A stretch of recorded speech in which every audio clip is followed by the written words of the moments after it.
Alright, so today I'm finally going to take the time to set up our bedroom. Obviously, we've been sleeping here for the last 3 weeks, so initially when I first moved in, I basically just put the bed frame and the mattress on top and then just didn't really bother to set up anything else. Just because I felt like as long as I had somewhere to sleep, it was fine, and I also wanted to just focus on the dining room and living room first. So now that those are done, finally gonna put some extra thought into putting this bedroom together. As you can see right now, I pretty much just have the bed frame in the middle of the room. We're honestly pretty limited with the overall layout just because the queen size mattress and bed frame that we have can really only go along this back wall right here.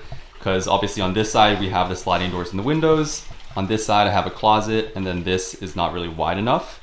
And then on this side, I have the shelving and the entrance to the bathroom. So the bed position is pretty much fixed right there, but there's a good amount of space on either side, as you can see there and over here. Let's do it.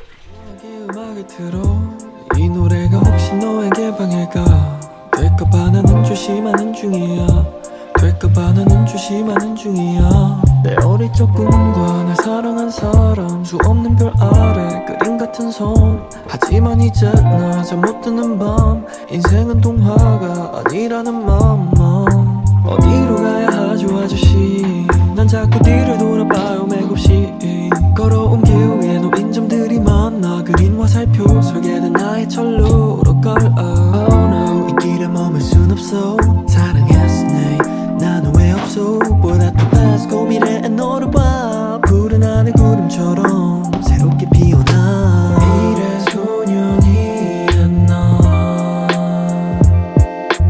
푸른 바다 저 멀리 미래 소년이 Alright, so here's the completed space. I'm really happy with how everything turned out, so let me give you a run through of what we've got here. So obviously main thing here, the bed. This is my trusty Thuma bed. On top I've got my linen sheets. To the left side I have my compounded Bailey storage unit, as well as this pretty large bookshelf from I think Urban Outfitters. I didn't put anything in it right now just because I have to figure out kind of what's going to go in here, but probably some books and maybe some more plants and other sort of like decorative items. Turning around here to the other side. This corner, I'm really happy with how it turned out. So what I ended up doing was using the old room divider that was in my last room and kind of put it along this wall. It doesn't necessarily serve a functional purpose, but overall this wall is obviously very white and very blank. And the extra little texture and color from the room divider I think looks really nice there. In front of it, first I have my nightstand on this side. I have a kind of 3-tiered plant stand, I think from IKEA, with a vine plant that's going around it, as well as a little succulent and a portable lamp. And then I also have this spotlight in the corner, which at night I think will kind of illuminate this entire thing and make it look really great. Right under my feet, I put the rug that used to be in the dining area, and then Mao's little cat tree is in the corner so that she can kind of watch the birds in the morning while we are sleeping. And that's pretty much it. The only 2 things that I have left to do are I think I'm going to end up hanging a pendant lamp from the ceiling, and then I'm also going to add probably 2 wall sconces, one over here and then one on the other side of the bed, just because I don't have a ton of lighting in here, and then also still have this shelf right here that I have not filled up, but probably just gonna put some more plants and books and other sort of decorative items or daily essentials that I need on my way out of the bedroom.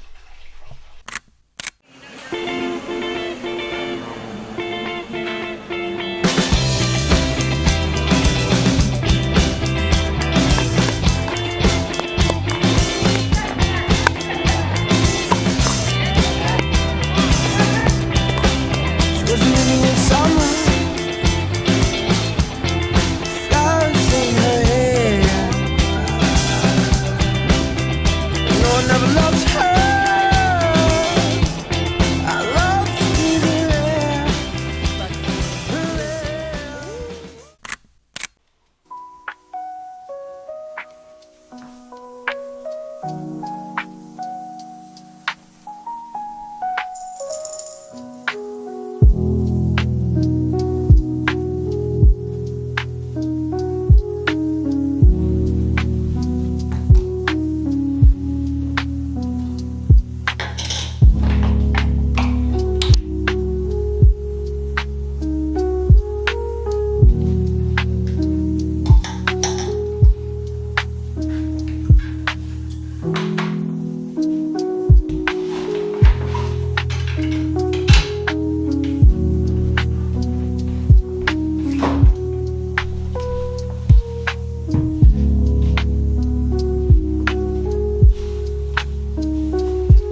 So it's now been 3 full weeks since we have moved into this new home and started living here. The house itself has been an absolute dream. Obviously, I've been sharing the entire journey of us decorating this space, and even now being outside after 3 full weeks, I still can't even believe that we actually live here. Especially looking at the view and sort of the setting that we're in amongst the trees and the mountains. It just feels so drastically different from back when I lived at that old apartment with the infamous brick wall view. But I also mentioned in my last video that I actually had a lot of doubts and sort of fears about moving here from the city. So I kind of wanted to sit down and take some time to hang out with you guys and talk about how I've been feeling about this really big transition period in my life and sort of how things have been going aside from just the house. Oh my God.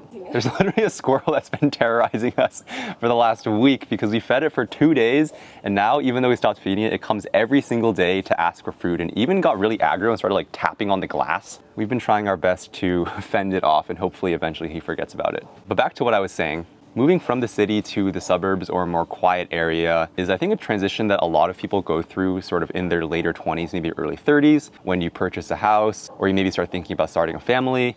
I'm definitely not in either of those positions again.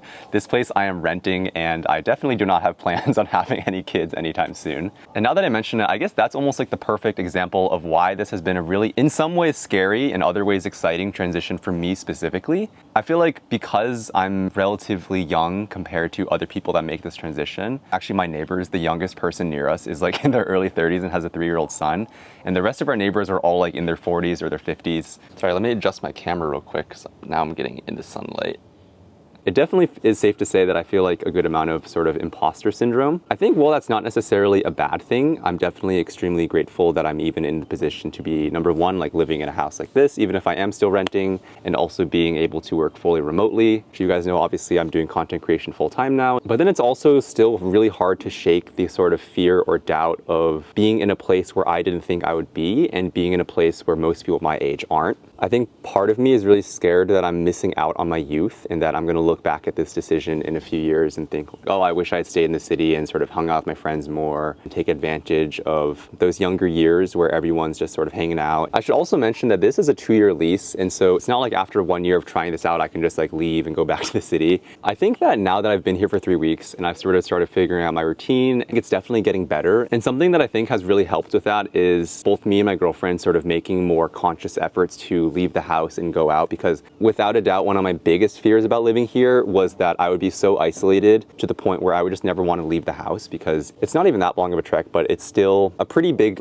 journey to go to the city and hang out with the rest of my friends, where it used to just literally be driving a few minutes or even just walking down the street to one of my friends' apartments. Exploring and going hiking and playing pickleball and all these things have really, I think, helped ease those doubts. And I think in addition to that, I realized that I can definitely still, put myself in those social settings. It just requires a little bit more, scheduling, which I guess now that I think about it is probably what a lot of adults actually do. It's funny because I used to tell my mom and my dad all the time once I left to college that I was scared of them getting really lonely and isolated because it would just be them too. And honestly, I don't really feel like they have that many close friends that they really hang out with. And so it is pretty funny that I feel like almost the exact same thing is happening to me, except 20 years earlier. So with all that being said, I guess I'll leave it off by just saying I really, really appreciate all of your comments about sharing your own experience of this transition and all of the kind and supportive comments about sort of tips about how I can best navigate this time in my life. And so thank you so much for your support, home buddies, and I will see you in the next video.